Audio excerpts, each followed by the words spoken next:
नाही, गेले 2 दिवसापासून काँग्रेस पक्षाने पूर्ण देशात ही जय हिंद यात्रा जे सेनानी जी अतिशय धाडशी अशी कामगिरी केली,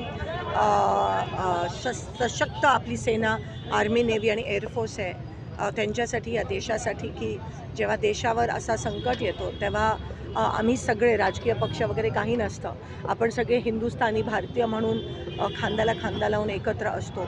आणि आज खरं तर आपला विजयच आहे असं मी मानते. पाकिस्तानी सरेंडर केलं पाहिजे असं पण मी मानते, कारण का ज्या पद्धतीत आपण आपले अँटी डिफेन्स मेकॅनिझम आणि काम केलं, ज्या पद्धतीत पहिल्या दिवशी आपण त्यांची अवॅक्स जी त्यांची सर्वेलन्स आणि एअर कंट्रोल सिस्टीम असते ती आपण पाडली. ह्याच्यावरून कळतं की आपण किती सुपिरियर आहोत त्यांच्यापेक्षा, आपले जे शस्त्र आहेत ते किती सुपिरियर आहेत त्यांच्यापेक्षा. एकही ड्रोन हे कुठे त्यांच्या आपल्या एअरस्पेसमध्ये येऊ दिलं नाही, त्याच्या आधीच ते न्यूट्रलाइज करण्यात आलं.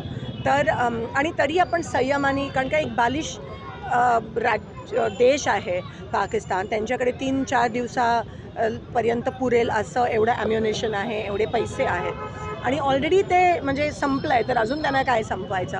आणि म्हणून ते शेवटचा हा प्रयत्न करत असतील, पण आता त्यांना कळून चुकलं आहे की भारतीय सेनेसमोर ते टिकू शकत नाही.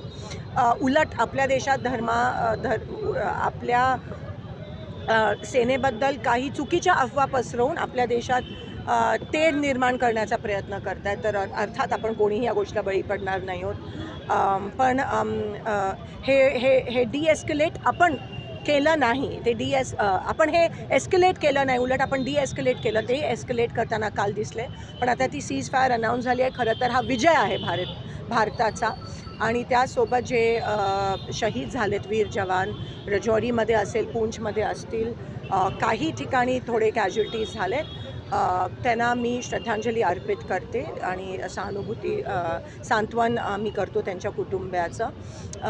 पण जेवढे कॅज्युअल्टीज मला असं वाटतं पाकिस्तानमध्ये झाले, ते त्यांच्यावर विश्वास कधी ठेवू शकतच नाही खरं तर. म्हणून हा आपला विजय आहे असं त्या ठिकाणी मानते. अतिशय जबरदस्त कामगिरी ही आपली आर्मी, नेव्ही आणि एअरफोर्सने केली. 2 महिला आपल्याला प्रेस ब्रीफिंग देत होत्या विक्रम मिस्रींसोबत.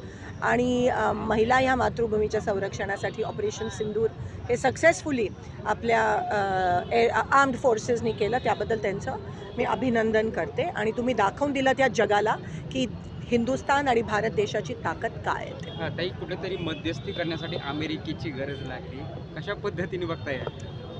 नाही, नेहमी मध्यस्थी करायला कोणीतरी लागतं, पण कारण दोन्ही न्यूक्लिअर पॉवर्स आहेत, न्यूक्लिअर वेपन्स दोघांकडे आहेत. आपण तर ते संयमाने वापरणार, पण पाकिस्तानचा भरोसा नाही आणि म्हणून अमेरिकेला पडावं लागलं मध्ये. पण मागच्या वेळेस जेव्हा इंदिराजींनी पत्र लिहिलं होतं अमेरिकन प्रेसिडेंटला, दुसऱ्या दिवशी पाकिस्तान सरेंडर झालेलं, सीज फायर नाही सरेंडर. तर खरं तर तेच करायला पाहिजे होतं पाकिस्तानने, पण ते सीज फायर अनाऊन्स केलं. तरी मला असं वाटतं जे निरागस जीव जातात ते नाही झालं पाहिजे कोणत्याही युद्धात, आणि म्हणून ते सीज फायर झालं. तर विजयच झाला असं मी समजते भारताचा आणि भारतीय सेनेचा. अभिनंदन.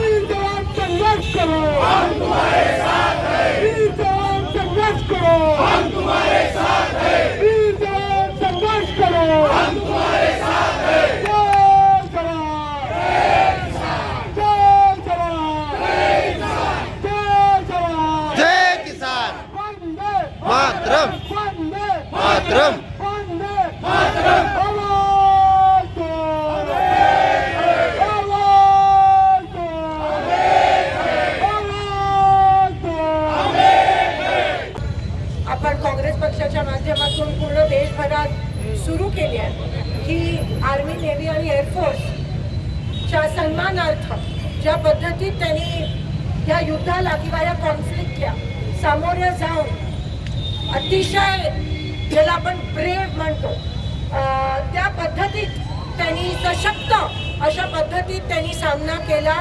वारंवार पाकिस्तान बालिशपणे 400 ड्रोन, कुठे 500 ड्रोन पाठवत होतं, पण एकही ड्रोन आपण आपल्या एअरस्पेसमध्ये पडू दिला नाही, कारण का आपली अँटी डिफेन्स मेकॅनिझम तिकडे एवढं स्ट्रॉंगली, एवढं शूर पद्धतीत उभा होता.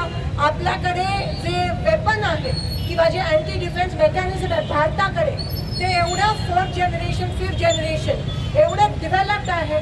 काल मला असं वाटतं त्याचं नाव रुद्र का सुदर्शन चक्र आणि रुद्र हे आहे, आणि ते एका वेळेस 4-4 हजार फायर करून आपण पाकिस्तानी पाठवलेल्या जे टर्कीमध्ये बनवलेले ड्रोन्स आहेत त्यांना आपण नाकाम केलं, न्यूट्रलाइज केलं. ही आपल्या सेनाचा विजय आहे आणि त्यांचा वेन आहे. त्यांना मी या ठिकाणी सलाम करते.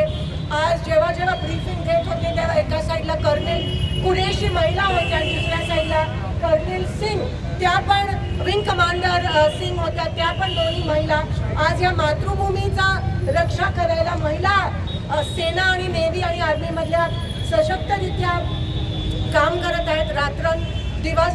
पहलगाममध्ये जो अटॅक झाला आणि त्याच्यानंतर ऑपरेशन सिंदूर जेव्हा लॉन्च झालं, त्या ऑपरेशन सिंदूरमध्ये काँग्रेस पक्ष हा कोणत्याही प्रकारचं राजकारण न करता सर्व पक्ष खांद्याला खांदा लावून देशाच्या लोकांसाठी, देशासाठी एकत्र राहिले एका शत्रूच्या विरोधात. मला असं वाटतं शत्रूच्या विरोधात एकत्र राहण्यातच आपल्या देशाची ताकद आहे आणि त्याच्यामुळेच वायुसेना असेल, नेव्ही असेल, आर्मी असेल, त्यांना हिंमत मिळते.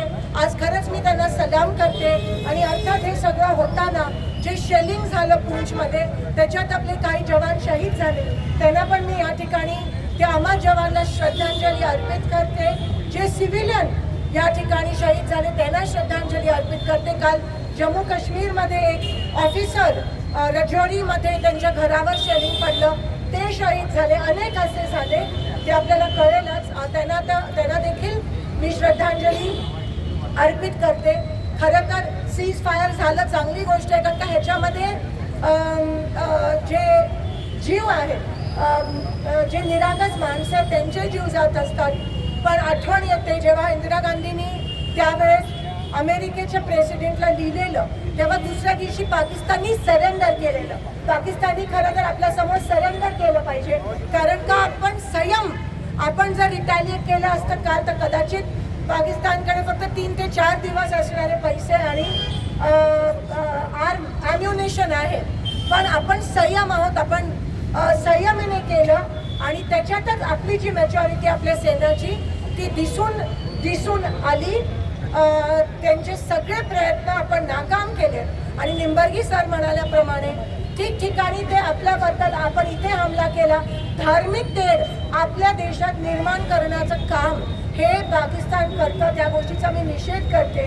आता मला असं वाटतं त्यांना कळून चुकलंय की आपली सेना कुठे आणि त्यांची सेना कुठे. आपली लोकशाही आहे, त्यांचं मिलिटरी राज्य आहे, त्यांचे प्राईम मिनिस्टर जेलमध्ये आहेत आणि ह्याच्यावरूनच कळतं की तिकडे लोकशाही आणि काहीच टिकलं नाही. पाकिस्तान एक रोग नेशन आहे आणि ऑलरेडी त्यांचं सगळं काही संपलंय, अजून काय आहे. आणि म्हणून त्या गोष्टीचा निषेध करते.